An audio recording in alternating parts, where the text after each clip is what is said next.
Hey guys, today I'm going to demonstrate how to do the following 5 basic embroidery stitches: running stitch, back stitch, split stitch, stem stitch, and chain stitch. These are all super easy basic stitches that I think any embroidery artist should have in their back pocket. The first basic stitch I'm going to show you is running stitch. So running stitch can be used as kind of like an outlining stitch. It's very basic.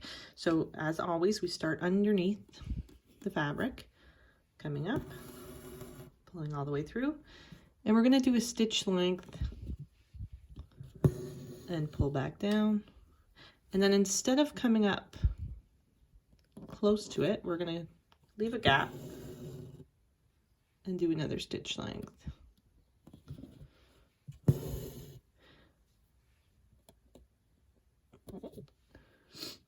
So this stitch is mostly used as an outlining stitch. You can make the lines curved or straight, however you see fit. And it's called running because, as you can see, it's kind of similar to the lines you might see if you were tracking somebody running on a map or something like that. So really simple, just a basic outlining stitch. And it's kind of up to you how long or short these stitches are going to be.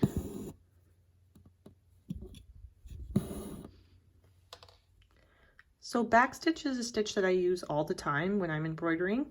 The reason I like it so much is that it creates a nice solid looking line. There's no gaps in between, and it just looks really nice and clean. I use back stitch for lettering, outlining, filler stitches. So again, we always start underneath and we'll come up, and I'll do about a stitch length like that, coming down, and I'm going to jump a stitch length in front, pull it up, and I'm going to come back down through the tail of my previous stitch, and I'm jumping a stitch length forward, and again coming back down through the tail of my previous stitch, forward,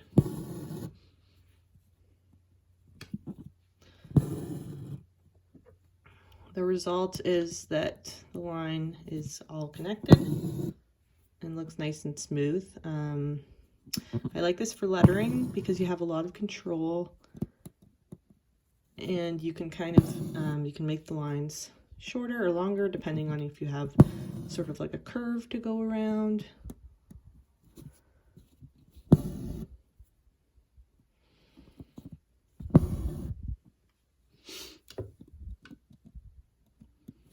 It's really good for outlining when you want something to look nice and clean.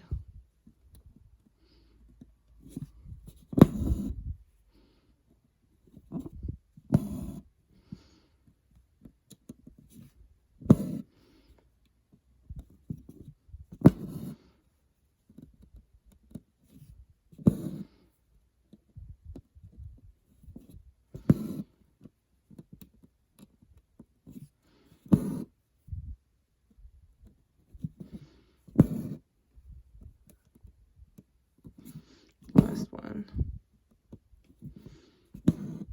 There you go. The next stitch is split stitch. Split stitch is similar to back stitch, except that it gives a little bit more of a braided look to the stitches, but it can also be used for outlining, that kind of thing. So I'm just going to demonstrate that. So coming up underneath, and I'll jump a stitch length and come down. Now for this one, instead of jumping a stitch length apart, I'm going to go about halfway, and then I'm going to come down kind of in the middle of my first stitch. And then again, I'm not jumping a full stitch length apart, and I'm coming down right in the middle. And as you'll see, the result is a nice sort of braided texture. Now I find with split stitch, in order to achieve more texture, you want to use more floss. So I'm using all 6 strands right now because I wanted to really show you guys that nice braided texture.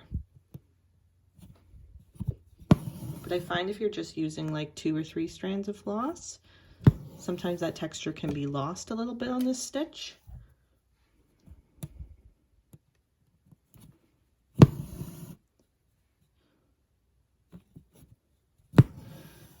This one also looks a bit like chain stitch, you'll see, but kind of a more, a tighter, more compressed version of that.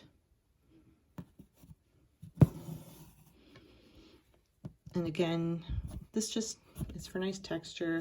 You can use it as an outlining stitch, you can use it as a filler stitch.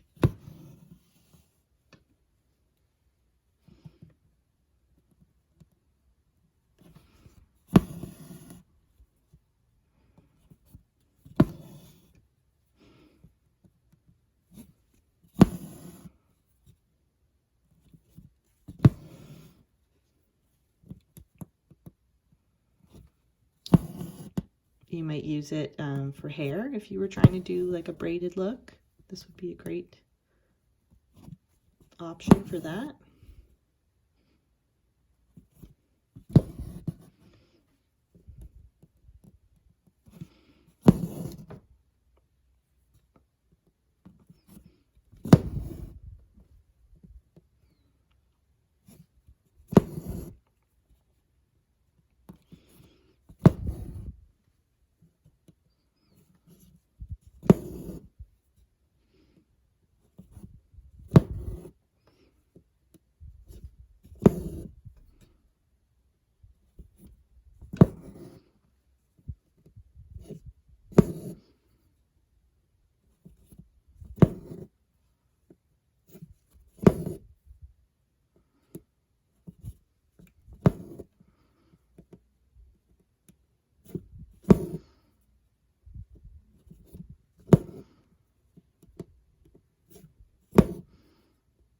And there you go.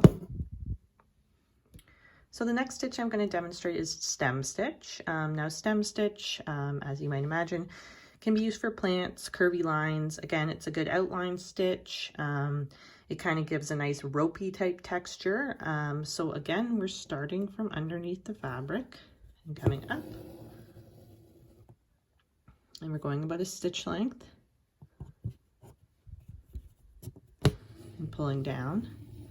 Now, instead of pulling all the way down, you're going to come back up when you still have a little bit of a loop here, halfway, and then pull through. And then I'm going to jump another stitch length, pull down, and when I'm at about this point where I still have a bit of a loop, I'm coming up halfway, and then I'm pulling through. Jumping a stitch length apart, coming up halfway, and pulling it through. And as a result, you can kind of start seeing a nice sort of twisty look.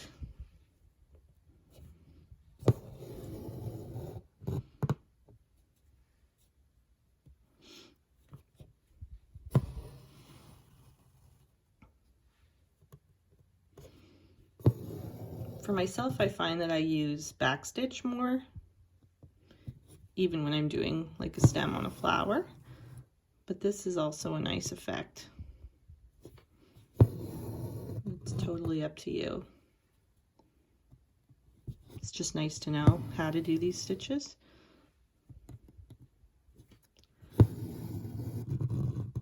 So that when you're working on your projects, if you have a certain texture you want to achieve, you can say, oh, I think I'll use split stitch for that, or stem stitch.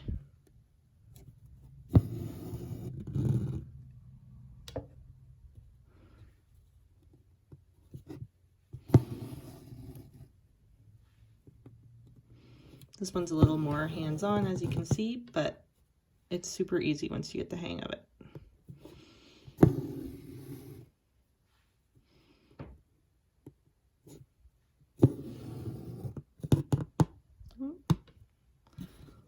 through something.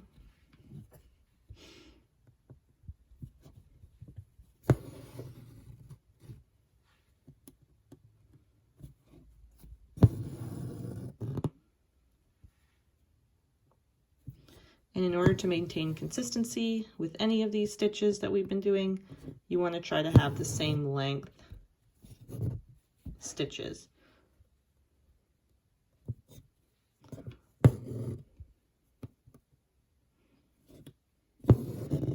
To the best of your ability anyway. Takes a bit of practice. And one more.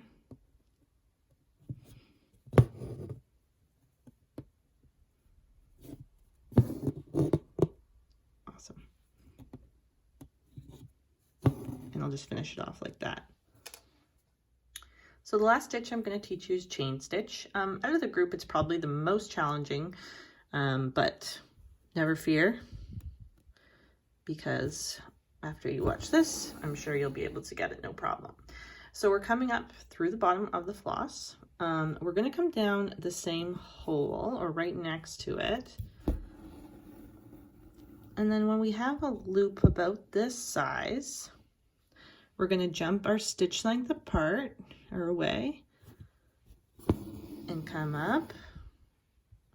And when I'm coming up, I'm going to go through that loop like this. Okay, and then we're going to go back down. And when we have a loop about that size, jumping forward, going through and pulling. You don't want to pull too hard on this one because you don't want to sort of lose that nice chain look. So down. And then once I have my loop, jumping a stitch length up.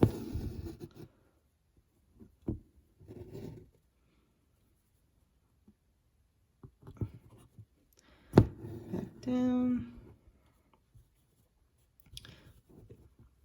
This one sort of requires two hands. Well, not sort of, definitely. And sometimes like this, you can kind of get a little lost in your loop, but just try to straighten it out before, and you should be able to get back on track. So going down, got my loop there. I'm just gonna even do that. And you'll get faster and faster at it as you develop your technique.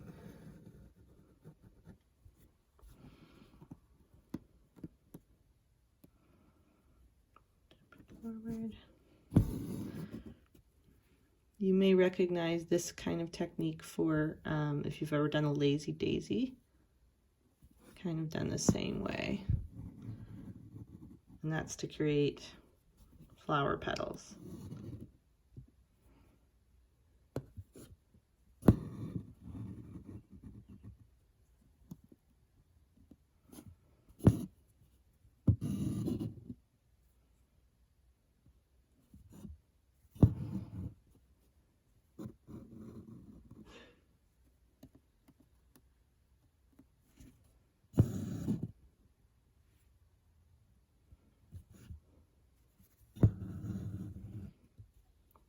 Just go really nice and slow for this.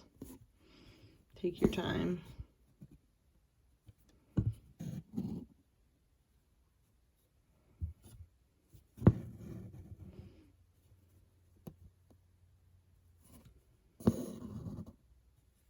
And to end it, just do sort of one little anchoring stitch to lock it in place.